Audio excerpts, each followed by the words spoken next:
Well, here we are, YouTube. Your boy Ziggy Doom. And I finally, well, not finally, but I got my setup started for the podcast. I still got to do these walls and get my printer and stuff set up, get the computer and everything. But we got the basic setup, man.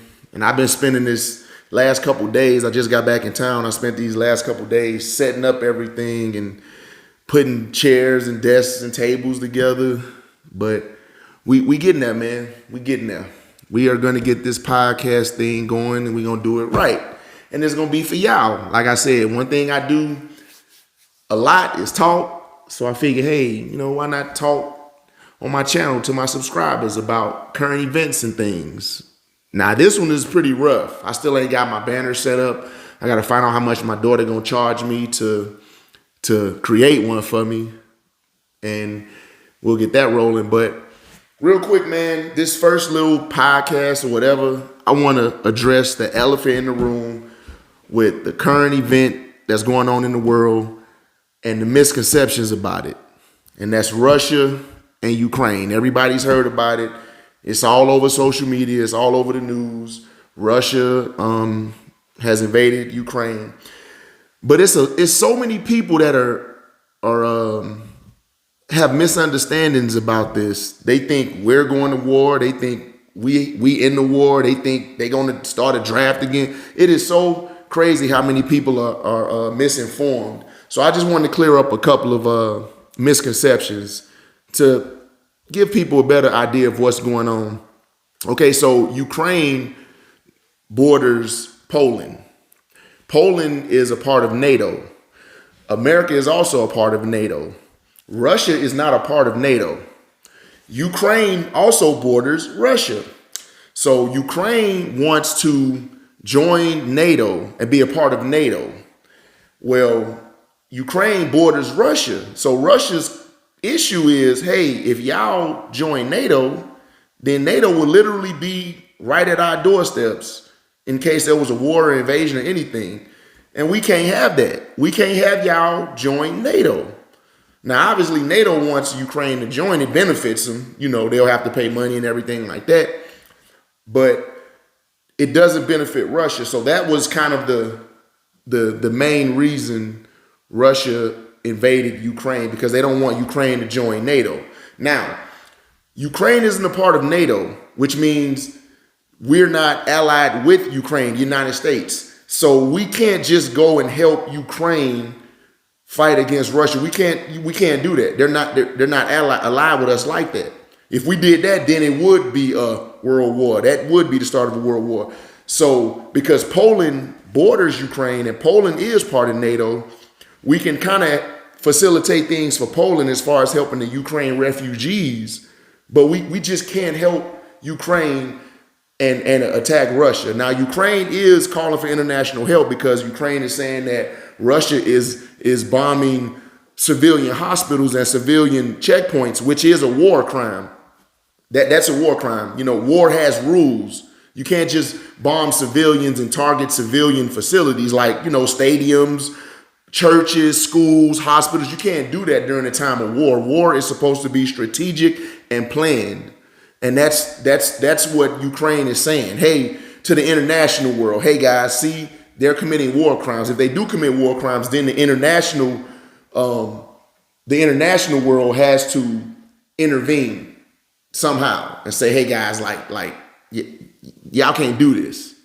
Now, as far as the oil, people think our prices are going up because of Russia and the oil. That's not how that works, okay? Oil affects the whole world. We don't get our oil from Russia. We don't. But that doesn't mean that it won't affect us. The price of the barrel of oil goes up. The price of gas goes up. It's just they're one and the same. They go hand in hand. Now, Europe definitely gets its oil from Russia. So Europe is kind of hurting. But these sanctions really aren't going to cripple Russia enough to where it destabilizes their government. Sanctions are really kind of like gestures of, hey, look at what we're doing. But the oil is where it's at. And believe it or not, we still give Russia millions of dollars a day. America gives Russia millions of dollars a day. Okay, so y'all got to understand war and economics. They kind of go hand in hand. And China is directly allied with Russia. So China is going to back Russia. But China also can't help Russia attack Ukraine. You see, they decide China with Russia is in the same position as we are with Ukraine. We can't now if Russia somehow gets into Poland, then we obligated because we're a part of NATO. Now we have to intervene, So that's kind of the issue. Putin doesn't want Ukraine to join NATO because that means NATO will literally be right next door to Russia. And Ukraine wants to join NATO because then it has that allied support and everything. And that's where the biggest conflict is. But y'all got to understand, oil and gas, man, these pipelines, these sanctions, it's not, these are gestures like, hey, look at what we're doing, but it's not going to destabilize Russia's government. Putin already planned for this stuff, right? He already planned for this. And China knew about it too, because China told Russia, don't invade Ukraine until after the Olympics. And obviously for money reasons, right? If Russia invades Ukraine before the Olympics, ain't nobody gonna support the Olympics in China. So it's a lot of dealings that go on with these wars, and a lot of backdoor exchanges that the public isn't aware of. But guys, understand, we cannot just invade Russia. We cannot help Ukraine attack Russia. And it's all this stuff that be on Facebook and go to war or pump more oil. It's not going to help. It's not, we can't go to war with Russia, and pumping more oil from our reserves isn't going to change the price of gas at the pump. It definitely not immediately. So that's not the solution. Yeah, just pump more oil. No, that's not the solution. Ukraine and Russia has to resolve this conflict, however they're going to resolve it.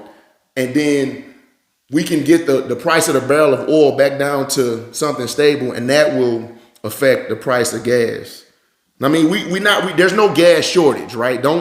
There's no gas shortage, and the oil is still flowing, millions of barrels a day. So that's not why the price is up. Anytime there's a conflict in the world, historically, oil prices have gone up.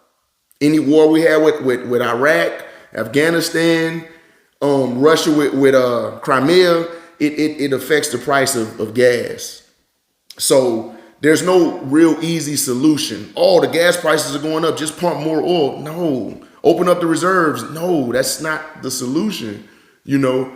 Oh, well, just let Ukraine join NATO. Well, okay, cool. But then now you got NATO right next door to Russia. I mean, that right there is going to, and now that would start a war inevitably.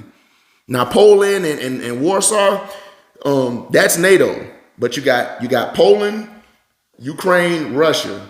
And Ukraine is kind of like the buffer between NATO and Russia. So it's a real touchy area right now.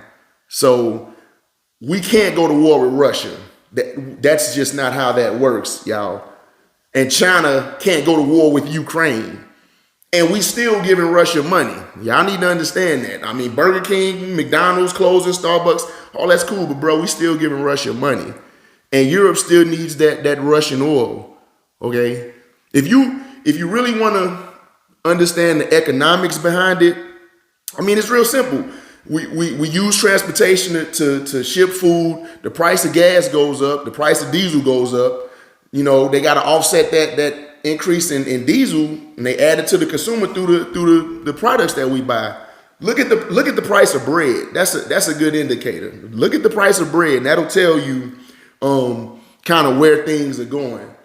But unfortunately, our salaries and wages don't increase with the price of oil and products. So we have to kind of spend less and ride it out that way, which is kind of, an inconvenience, but that's what we have to do. So there is no easy resolution to this. I'm not sure how long this is going to last, But I just wanted to clear up some misconceptions of why we just can't go to war with Russia, or why we just can't send F-15s to Ukraine and stuff like that. There's rules and there's treaties and things that we have in place. And even though we got sanctions on Russia, we still give Russia money daily. Okay? So it's the chess pieces move around the board a certain way because of politics and profit. And those are things I don't want to get into in my channel. I don't want to get into the politics of situations because I know that's a touchy subject. So I tend to stay away from politics and religion. I just try to clear up any confusions and try to give people the information because they may be misinformed, or they may not have all of the information. I'm still catching flack for my Social Security explanation of the money behind the Social Security accounts. I'm still catching flack for that. But, I don't take anything personal. I just get the information and put it out there for y'all to understand it better. And how you guys take it is up to y'all. So I just wanted to touch this one. I just wanted to touch bases on that one because that's a big thing right now. This war in the world. Well, it's not a war in the world. It's a conflict between Russia and Ukraine.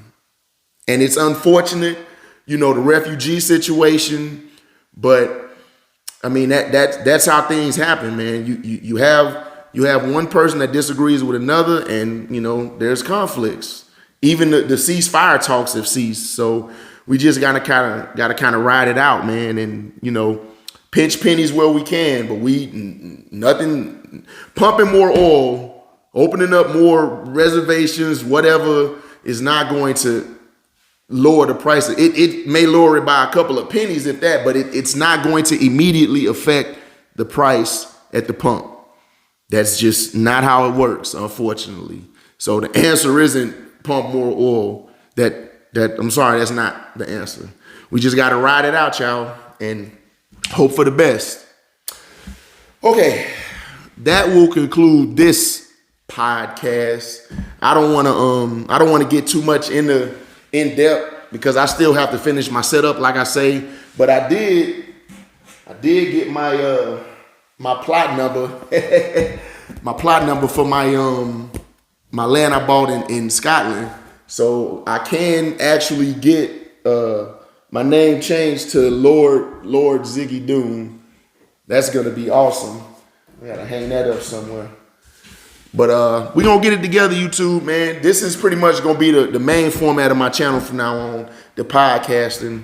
I know I had my day with the Dooms and all that in the past, but my children have all really grown up. They're all pretty big and kind of exploring the world on their own and doing their own thing. So I tend to stray away from that. This is going to be my primary drive of my channel, these podcasts and me running my mouth. I may have a guest here and there and start my shows off with shout outs to whoever.